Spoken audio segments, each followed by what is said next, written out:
Welcome to Fandom and Wellness, a podcast about the complex relationship between fandom and mental health. Disclaimer, we are not psychiatrists or psychologists. We are just fangirls with a vested interest in mental health. I'm Arkeida. I'm Jenny. and I'm Danielle, and we realized we never say our names on the episode, so now we will! Yes, for those that do not know what our names are, these are our names, and now you know them. It was like a fun guessing game on whose voice belonged to who before. Yeah, so on this episode, we're going to be discussing Spider-Man Far From Home. Yay! Yay! And we will definitely be spoiling all of it. So, tell me, what are your thoughts on the movies, Jenny? It was great. Yeah. I love Tom Holland. Yeah. It was like, I really liked it because it was like a fun high school rom-com with a little bit of child endangerment. And I'm just kidding. A lot of child endangerment. Child endangerment. I think he's the perfect Spider-Man. He is the perfect Spider-Man. He is the perfect Spider-Man and the perfect Peter Parker combined. Yeah. Boom. Yeah, Tom Holland. The MCU is pretty good at casting people, I will say that. There's like this like innocence almost to him that really works. Yeah, he's joking around the whole time. Right. Yeah, I just want to say I called it during our Patreon episode about the trailer. Like Mysterio is gonna turn on him. He evil. Yeah. There was no question about that whatsoever. You guys didn't think that. Go re-listen to the Patreon episode. I plead the fifth. Okay. I'm pretty sure, I don't remember what I said. I said, maybe not, but probably. Fine, Jenny. Yeah. Yeah, what a conniving little... Oh, man. What were you going to say, Jenny? Well, what was that? Poor Peter is just so desperate to have a new mentor-type friend. So. Right, yeah. Yeah, that didn't work out. I, for one, loved it.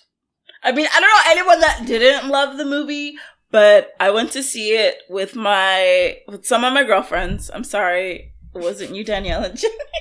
I don't live by you. You don't live. I know. It's fine. We did get to see Endgame together, but yeah. I went to see it with some of my girlfriends, and there was like a moment where we just all were like, oh my god, oh my god, oh my god, oh my god. Because I was just like, oh my god, oh my god, oh my god, oh my god. Which moment? All the moments. Oh, okay. Okay. So we were just in a constant state of stress. But no, I think the moment for me where I was just like, oh my god, oh my god, oh my god, oh my god, was when MJ finds one of the drones, and I was like, oh, yeah. Oh. Plot twist. Because it felt like the movie was wrapping up, even though you knew it was going to be longer. You're like, there has to be something else, there has to be something else. What is the something else? The something else was that freaking drone. Right. Yeah. I love their little kiss scene, because it was like so innocent and not like creepy. Because I mean, they're like supposed to be 16-year-olds, and I don't really like watching 16-year-olds make out. But so it was like a little like peck, yeah, and then like oh. It was so awkward. I know. I loved it. It made me really happy. It was perfect. Yeah, and I thought that the supporting cast was also very good. Other than MJ, but like the entire supporting cast of awkward teenagers. Yeah. I live. Oh my god. and the teachers. And the teachers. And Brad. The teachers were great, but that movie, Ned was a shining star. He really was. I feel like outside of Peter and MJ, this movie was about Ned and Maria Hill. Yeah. Whatever you do, don't have the monster come toward the opera house. And I'm like, no fucking shit, Ned. Yeah. Oh, man. And I thought, what's his face? The teacher. What's his name? Which one? Both of them, but especially the one from the first movie. Not the one that was always like, it's witches. Yeah. The one that's like, it's witches. Isn't he from Freaks and Geeks? Yeah, Is he from is. Freaks and Geeks? Oh my Yeah. Yeah. God. It was kind of fun.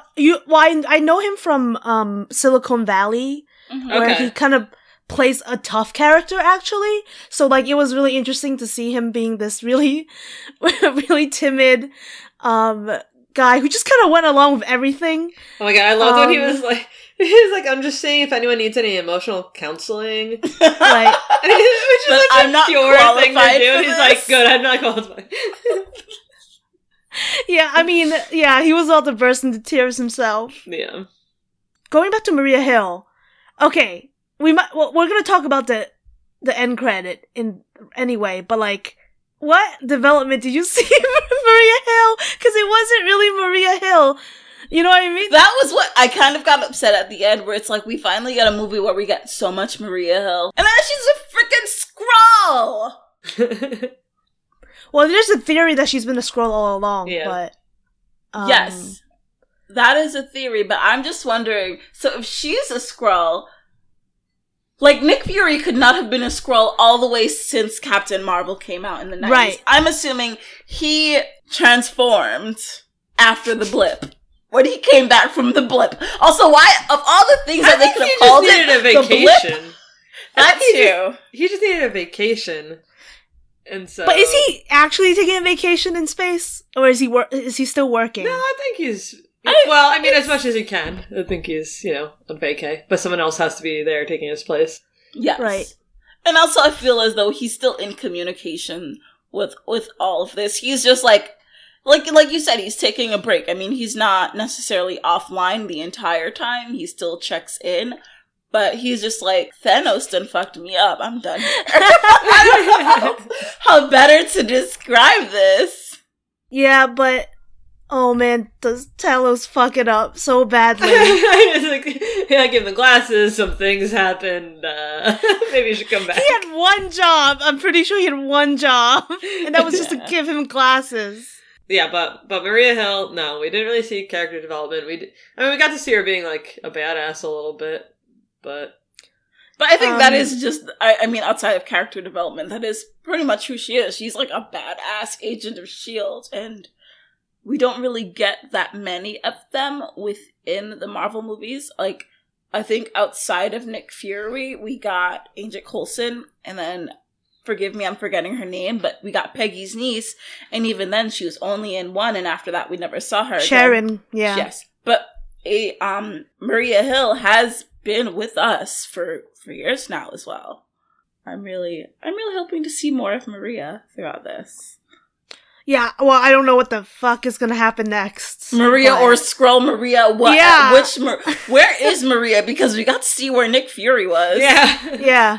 Maybe she's with him? I don't know. No. Maybe. Come on. Nick Fury's She not could be. vacaying with anyone. How did you like Happy in this? I loved him. I did too. Happy and Aunt May were so cute, and at the end, when I guess Aunt May was saying it was just like a fling, and he was like, "What? I like you." I was like, "No!" And then she goes, we'll see where it goes. Yeah. Like, yes, give me that independent woman energy, okay? Hey, Happy's so sweet. Happy is so sweet and wonderful, and they both deserve someone that makes them happy. I can tell that they both make each other happy, but I mean, Happy's been through some shit. May's been through some shit. Yeah. I like that Happy kind of, it seems like, took on like a fatherly role to Peter during this movie. Like he basically tells Nick Fury to stand down. Yes. Towards the end when he's trying to find him. Right. In his own happy way. It wasn't very threatening, but Yeah, and then when Peter's building his new suit, Happy's looking at him as if he were Tony. Yes, I loved that scene too. oh, I wanted to cry. Do you want to talk about the grief in the movie? Oh yeah. Yeah, let's discuss that. I know at the beginning that video montage Oh my god. that they put to Whitney God damn Houston. it. Honestly, it looks like something a high school kid would do, which makes perfect sense because they are in high school. I thought it was very sweet, and at first it started playing and I felt really touched because you saw You saw Vision, you saw Tony, you saw Natalie. Natasha. Sorry. And you saw Natasha. Sorry, I said Natalie. You saw Natasha. Yeah. Yeah, even though Natasha died, she was in that video after Cap, who didn't even die. Well, they don't know that. Whatever. He got really old. Like, he could be dust. He got really old. He could be dust. Oh my god. Yes, no, I thought it was very touching that they did a little tribute to them, because this is taking place only a few months after the blip. Yeah. Oh god, what a name. It was jarring when they said that. I'm like, what? What was that? The blip? It's like you're like a line on a computer screen. It's like, boop. Yeah. No, you took out so like weird. half of the freaking universe. That isn't just a blip. That is a catastrophe. Yeah, well. Yeah. But everyone is basically treating Peter in the movie, well, when Spider-Man in the movie, as if they just, like, you know, want to gossip about Tony's death, and no one is, like, taking into account how much pain he's probably in because of it. Yes. And, like, when he's Peter, no one even knows that he knows Tony Stark. Mm-hmm. Yeah. So it's like all these people are like, you know, mourning the death of this hero, but they don't actually know him at all. But yeah, he's mourning like an actual like intimate friend and mentor. Yeah, a friend, a mentor. I wouldn't say he looked up to him as a father figure, but yes, he was a mentor, and yes, like they had created a connection together that was past like him telling him how to advance and who he was. It was just like he was someone he would go to for advice and someone that he cared about, and they both cared about each other so much. So yeah, like a father figure. He was one of the last people who talked to Tony before he died. Right. Yeah. Oh, God, yeah.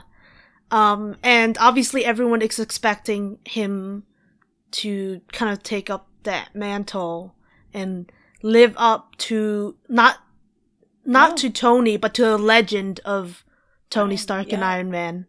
And even Happy said it, even Tony couldn't live up to that, that legend. I love hearing about how much of a mess Tony Stark is. Because that's real. Because he really was a mess. Yes, he was a mess. He did a lot of wonderful and great things.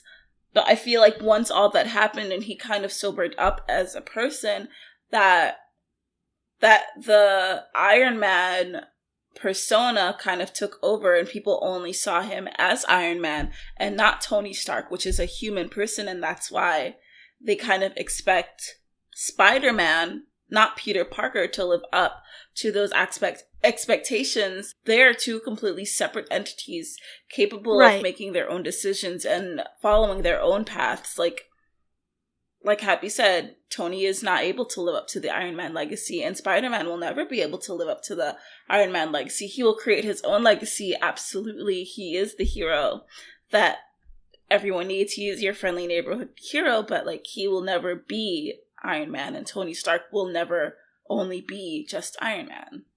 Yeah. Yeah, and sorry, go ahead. And there's the scene when Mysterio is talking to him and he's asking basically like, well, what do you want, Peter? Because he's just talking about what Tony would have wanted and what Happy wants and what Nick Fury wants, and not really like thinking about his own needs at all. Well, and it's interesting because in Infinity War, he was like, oh, I want to fight next to you, Tony. I want to be involved. I'm coming on the spaceship whether you want me to or not. And then in this one, he kind of realizes the ramifications of being involved with such a large scale and catastrophic event.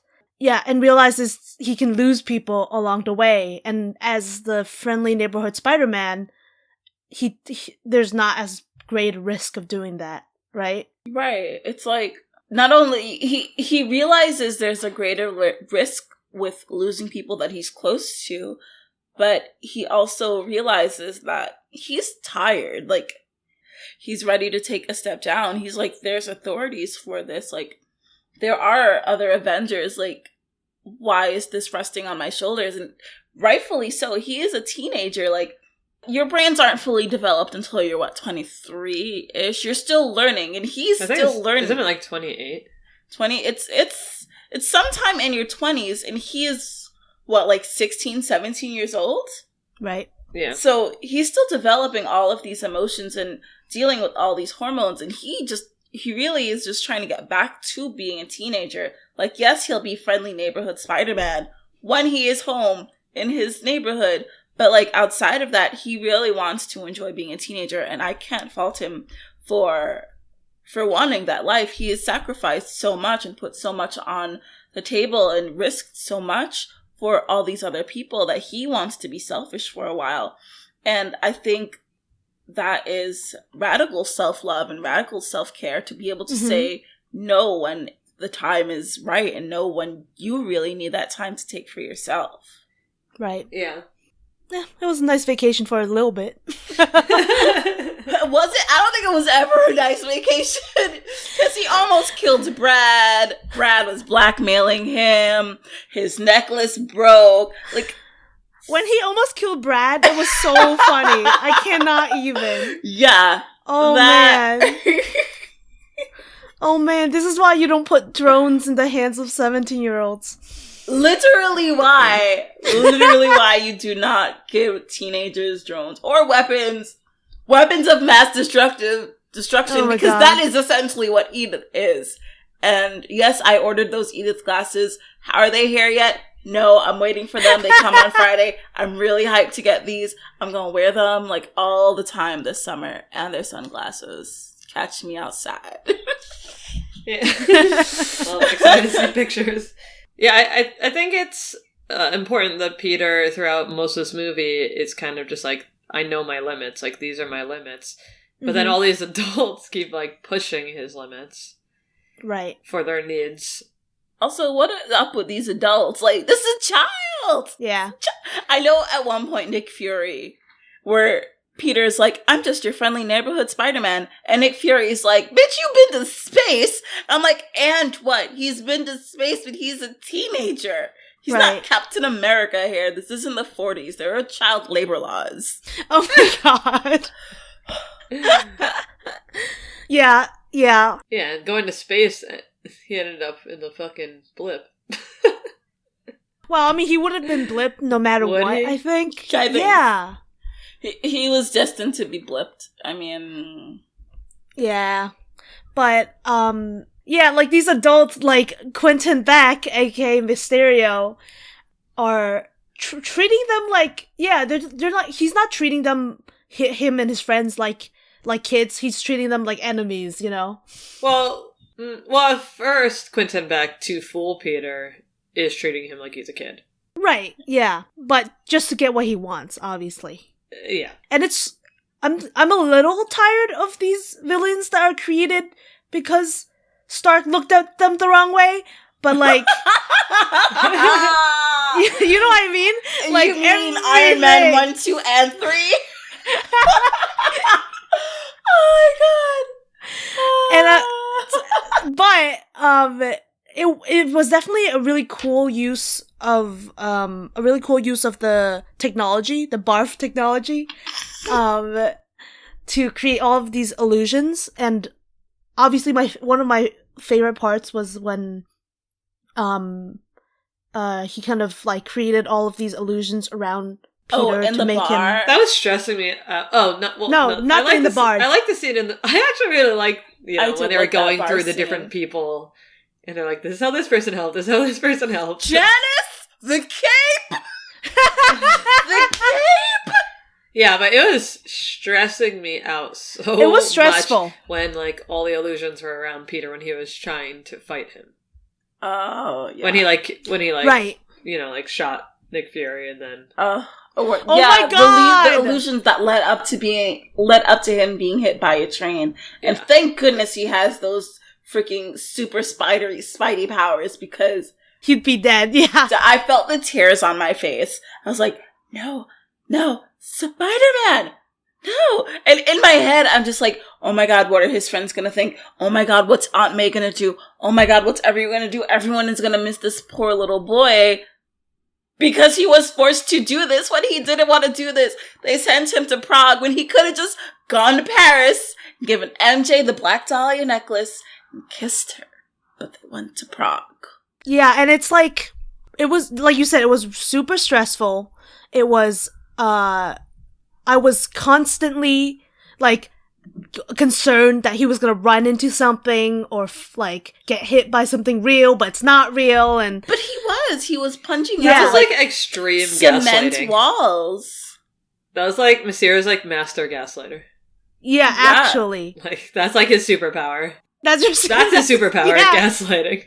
Real good, thanks. I was convinced it was Nick Fury that, like... I think everyone was I was convinced. also convinced that was Nick Fury. And I was like, yep, it's Nick Fury. He's here. We're all thank safe. God. And then when he said, yeah, my friend MJ and Ned know, I was like, no! Oh, man. Yeah, what a dick. Yeah, I don't understand why... I don't know, like, it felt like all of the people he was working with, once he said he was gonna kill Peter, were kind of, like, not into it anymore. Right, but they still went along with it because he kind of threatened their lives. Yeah, it's like, bit. what were you gonna do? That dude who worked for Obadiah Stane and then worked for him, he's like, why do I keep getting myself in these kind of situations? Oh my god. Yeah. Well, he's probably a little bad himself, but still, Jesus. Choose your bosses a little more wisely. Yeah, don't you have LinkedIn? I don't know, man. If all your bosses are, like, fucking plotting super revenge, villains? like, maybe it's a sign.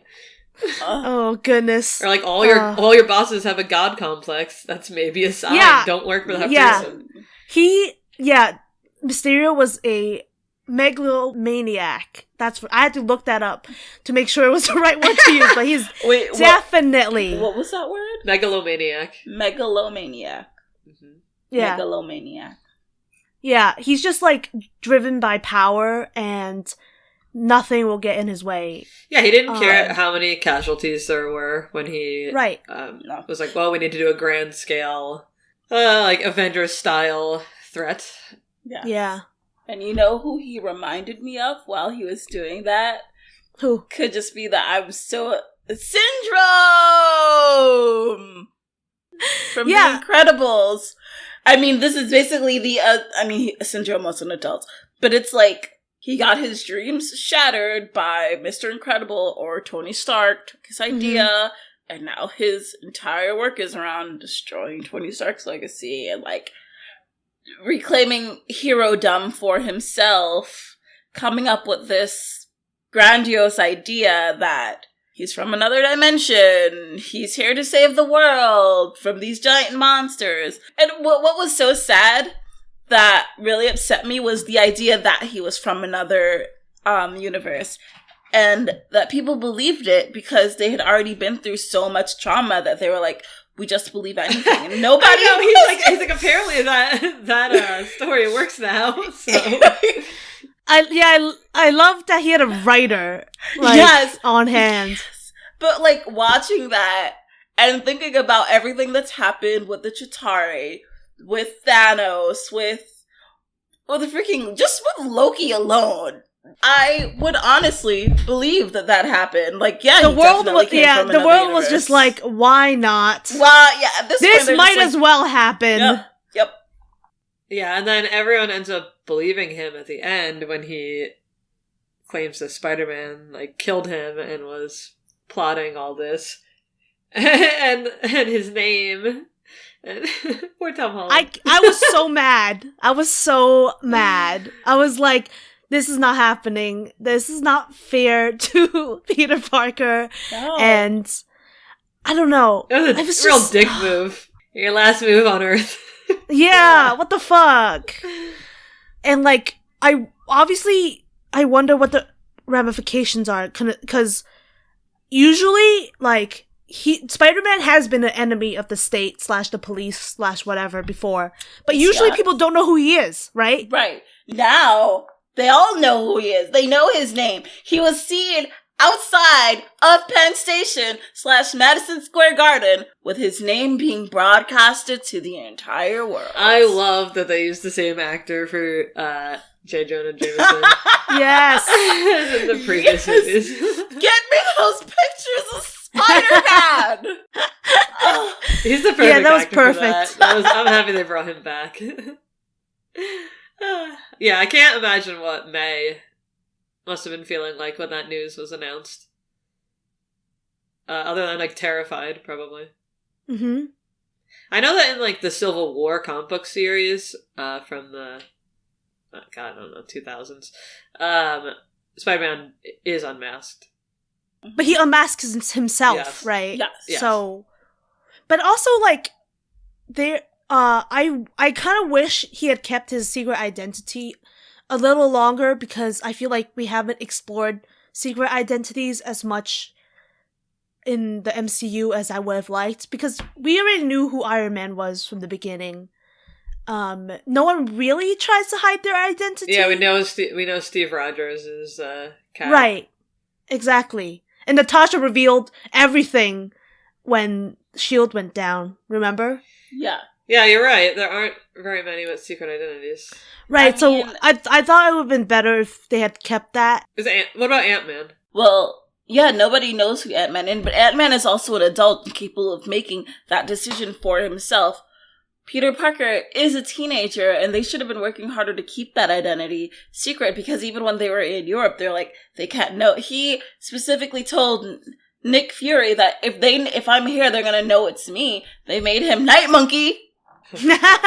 So it's really frustrating and it's very upsetting, and he should definitely have kept his secret identity from Mysterio. He was very quick to be trusting with him, and I understand. What? It was fucking Nick Fury / Talos who was like, oh, everyone here knows your identity, That too. so you can take your mask Yes, off. I'm like, but no, I'm like, don't do Mysterio that. just got here. He don't Yeah. know shit. Why are you telling him? I know. But he was just like, he just really, it's not that he wanted a replacement for Tony, it's just he wanted, I don't know, someone who understands him. Yeah, I feel like he thought he found a replacement, as in, like, someone who could take a place of Iron Man instead of him. Because obviously everyone believed him to be Quentin / Mysterio to be the hero that he said he was. Right, which he was not. But once again, it's like, it is the facade of the perfect, quote-unquote, perfect hero. There's no such thing. Yeah. And I wanted to say this earlier, but as you guys both know, I have pneumonia, so I'm a little spaced in and out here. That's okay. When we were talking about, like, Peter's grief having to do with Tony, so, like, everyone is, like, doing all these tributes, and so he's, like, seeing him everywhere, and, like, what I've noticed from, like, real life experience and whatever is that, like, if you don't know someone that well who passed away, like, I feel like you're more inclined to, like, do all these, like, these tributes and, like, whatever, because you want to constantly be reminded of them. But a lot of times, like, if you're someone who is experiencing grief of someone who's, like, a partner or a family or, like, a very close friend, you actually kind of, like, it's, like, very painful to see those images all the time. Yes. And, like, you kind of want, like, a warning before having to always see those images. Because you're especially experiencing some form of PTSD from that. You've lost this person, they're no longer in your life. And I think what's hard is that the fact that they have passed away, this person is physically no longer in your life. There's no way to contact them. There is no way to reach out to them. So seeing that triggers you into thinking, you see them and you want them to be there, and you know that they can't be there. Right. I'm trying to say. I think it's more just like the pain from losing someone who's in your life daily is very different than losing someone who you view as a celebrity. Yes. Right. Yeah. I really do like that. Even in death, Tony's the hero, but also even in death, he, like, leaves behind things to help Peter and things to kind of guide him along in life. Yeah. And even though at first he doesn't accept that and thinks that he was supposed to give the glasses to somebody else, he realizes that he doesn't need to live up to what he thought Tony was, or what people thought Tony was. Yeah, so how do you feel about Mysterio trying to take down Stark Legacy? Well, it's obvious that Mysterio had a different view of Stark than everyone else, or at least Peter did. People can be different things to different people. Right, exactly. Yeah. One person's hero is another person's enemy. Yeah, and obviously Mysterio didn't like that. He was basically, that Stark was using his technology for therapy instead of whatever he wanted to use it for. Yeah.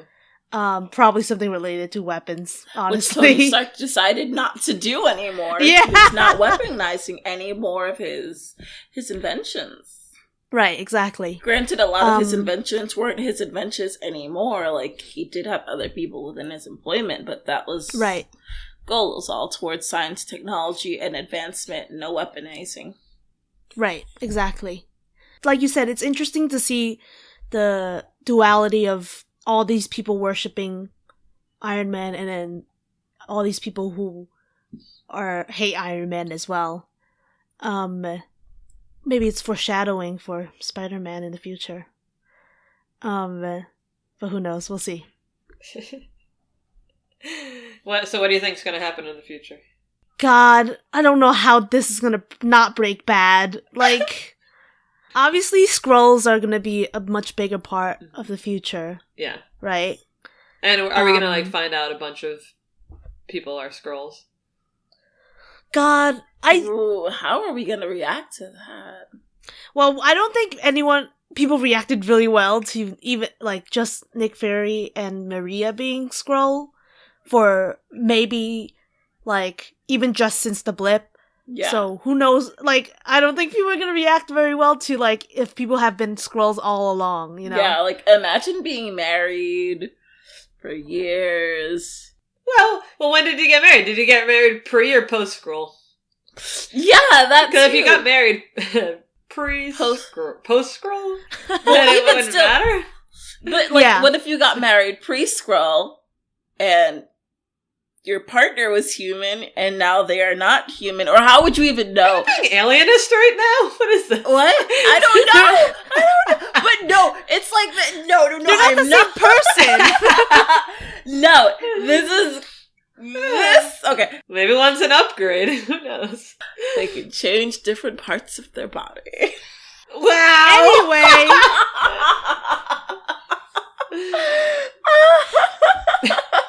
What do you mean, Arkeida? You know what I mean. I don't know what you mean. Exactly. So we're gonna leave it there. Yeah. No, but I'm just thinking, what if the person you're with, you don't realize that they're a Skrull because they've been presenting as human this whole time? Or, married? I don't know. Bad partner. I don't know. If you don't know your fucking partners. Is it alien? Or not? That too. But what if, how would I react if my cat came up to me and said, "I'm a flirkin"? Yeah, if it's I think you'd be pretty psyched, man. Yes, no one is breaking into your apartment. Nobody, not any more of those damn pigeons. But I also think, we'll find out next week at San Diego Comic-Con. Yeah, San Diego. They're probably going to review something for Phase 5, right? Yeah, you guys should, you guys Phase 4. being our listeners, should let me know, because Danielle, Little Petal, will be wandering around San Diego, and so if there's something specific you want to see, maybe I could video it and put it on our Patreon. Yeah. Or in our stories on Instagram. Yeah, you're not going to wait for that line, though, to get into the Hall H. Fuck no, right? I'm not going to Hall H. I hate lines. Literally, the only line I wait for is the TSA line, and even that, I'm about to pay that $80 to get that Fast Pass. The 4-year-long Fast Pass. This is the lines in all fucking lines. Yeah, you did it, right? No. Oh, I thought you did Hall H when you were there. No. No, but I did. Fun fact. Oh my god. Quick story. I was outside a hotel with Mark, who is from Fan Mail. He was smoking, and we started talking to this person who worked for Comic-Con, and then she like gave me like the secret password that you say to someone to get into Hall H through the secret door. So I went there for the supernatural panel. Whoa! Yeah. Well, I want to hear Isn't that I want to hear crazy? this password afterwards in case it's the same. I don't remember it. Yeah, so they'll be announcing stuff there. I think maybe Fantastic Four will be I will slap you. announced again. I don't mean slap you. I will slap them if they make another Fantastic Four movie. You're not good at this. Let it go. Is that the MCU's doing it? Yeah, I think so. Well, I guess I can't use Chris Evans. No. Just give me Guardians 2. I want to see Pirate Angel. Guardians 3, you mean, 3, right? yes. Yeah, okay. Are we done talking about Spider-Man? Did we not say anything about... We went off track. We did go off track. Well, we started talking about theories about the next phase, but, Scroll invasion. right. Is there anything else we want to say about Spider-Man, though? I mean, was there anything else we wanted to say about it? We got to talking about, like, a lot of the background characters. Did we really say anything about Zendaya? Oh my god, she's amazing. She is just... like, her embodiment of MJ, I love all of it. And screw all the haters that are like, she isn't white, or she doesn't have red hair, blah, blah, blah, blah, blah, blah, blah. I don't care. Eat a bag of chocolate-covered dicks. That's nice of you to cover them in chocolate. I don't care. She is amazing. She has done such a phenomenal job. I know. She's like, oh, is the Black Dahlia. The murders. I fucking love that. And no one in my theater understood that reference, but I was like, that is so good. Yeah. She's like, I brought this, and it's like, I don't know what that spiky ass thing is called. She's like, a mace? To help. Yeah, a mace. I like how when they were in that room, only the girls had weapons, and the boys were all like, kind of hiding behind them. And also, man. okay, I'm sorry, this is off track from MJ, but they finally got this right in the movie. That bridge is not the London Bridge, it is the Tower Bridge. They do this every fucking movie. Like, outside of Marvel, it's always, that's the London Bridge. No, motherfucker, that's a Tower Bridge. That's where the crown jewels are kept and where they kept prisoners. The London Bridge is actually really ugly, okay? Hey, Arkeida. Yes? You're a nerd. Let me be a nerd then. I appreciate my nerdiness. I'm sure somebody else also appreciates my nerdiness, okay? We all appreciate it. Okay, well.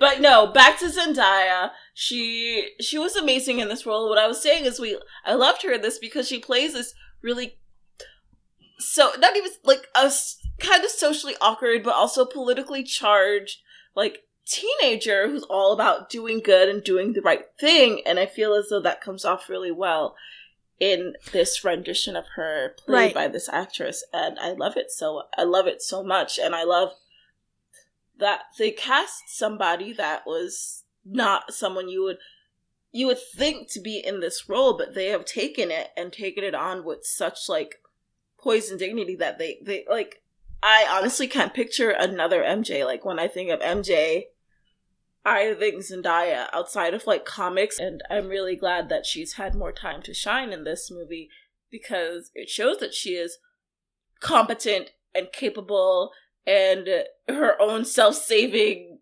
She's a self-saving princess. She does, like, yes, Peter Parker is there to save her in like major life moments, but she's ready to like go at it and kick butt and come up with a plan. Like, so often we don't get to see that within a lot of movies, is like strong, capable, competent woman, and I love that. And it makes me feel like, wow, they're really realizing that women can do shit. I feel great. We're not just helpless damsels in distress. Right. What I really like about her character is that she is interesting. She is different from other kind of more generic almost characters. She has a very unique personality, and she's very funny in her own like kind of deadpan, snarky way. Yes. Also, she's taller than him. She I love it. Yeah. Completely unrelated, but well, not.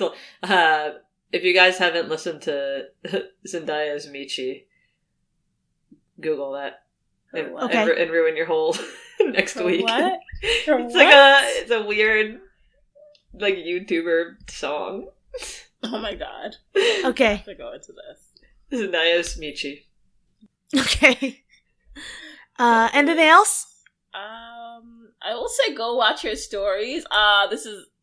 Watch her story. She's been posting a lot of fan art, and my favorite so far about the I'm sorry, I'm laughing so hard because it was so funny. She had posted this one fan art. You know that meme that's going around with the two people fighting in the background and one person's like squatting and throwing up Deuce's sign? You know That's the first time I've seen that meme, but so somebody but it's still funny.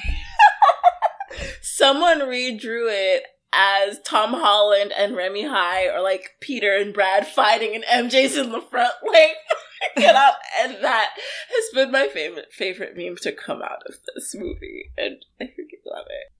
And also to add to that, I love Peter Parker because not Peter Parker, Tom Holland. You see, because what he stood up for that girl.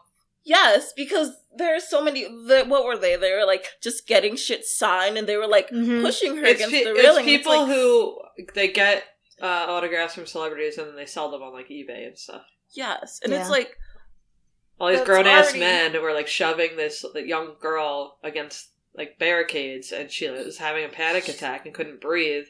And Tom Holland was like telling them to back up. And he was like, if you don't back up, I'm just going to throw your shit on the ground. He did. Yeah. He threw all their stuff on the ground.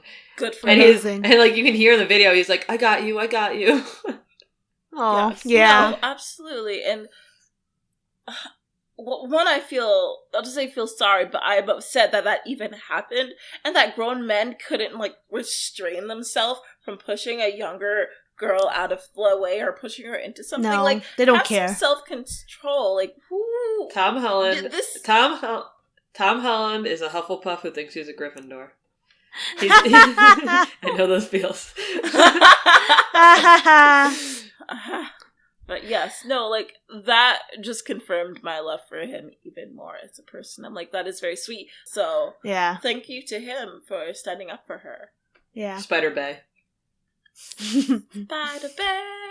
Spider Bay. So anyone else got something to add?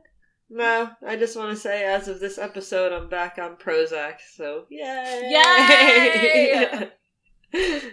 Yes. Oh my gosh, finally. So, thanks so much for listening. Please take a moment to subscribe, review, and rate us. It's the easiest way to help support our podcast. If you leave us a 5-star review, we might pick it up to read it on the air. This week's review comes from Bernadette. She says, I like the intersections between self-care and community. The hosts discuss experiences that are hard but important to talk about, alongside discussing various fandoms. Keep up the good work. If you want to chat with us about the episode, our social medias are Fandom and Wellness on Instagram, Fandom and Wellness on Facebook, and Fandom Wellness on Twitter. You can also find me at The Chic Geek NYC on Instagram.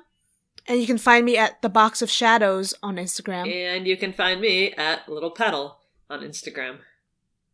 And if you want bonus content, you can join our fandom family at patreon.com/fandomandwellness for our Patreon exclusive geek sessions.